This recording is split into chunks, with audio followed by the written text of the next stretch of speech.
everyone. So I just want everyone to take a moment. You can close your eyes if you want to, but I want you to imagine what happiness means to you. So for many people, happiness is equated to success in some kind of way. This can be money, having a high-paying job, being able to afford a certain car, things like that. But are those things truly making us happy? Today I want to share with you the rapidly growing and fascinating field of positive psychology, and this is also known as the science of happiness.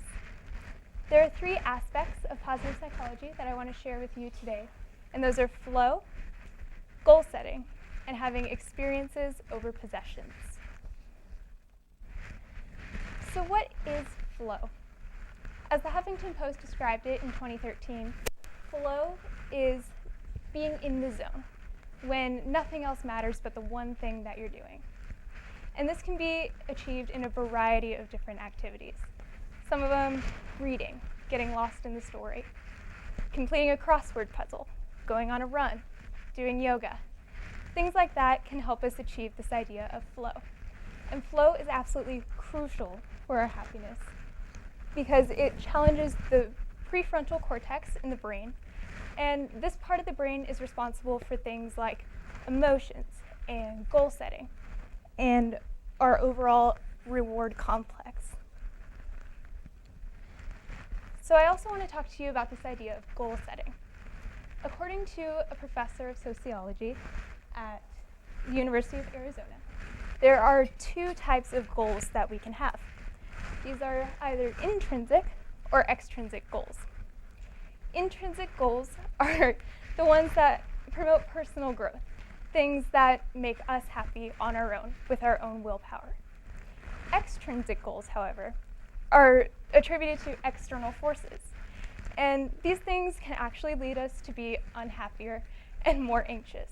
And these types of goals fall into getting a raise at work, getting certain things to achieve a certain materialistic status. And that obviously will make us very stressed out if we spend all our time worrying about that. So the third aspect of positive psychology that I want to talk to you about today is the idea of having experiences over possessions. So why does having material objects stress us out? Well, according to two doctors in 1979, Dr. Brickman and Dr. Campbell, who coined the concept of the hedonic treadmill and the hedonic adaptation, which is the natural human tendency to return to a baseline level of happiness despite positive or negative events that occur. So as this graph demonstrates, bad things happen, good things happen, but we will always return to a baseline level of happiness. This is because we are biologically designed to adapt to our environments. And this can actually be a blessing and a curse. The hedonic treadmill is what happens when we return to the baseline level of happiness from a materialistic object. So an example of this would be getting a new phone.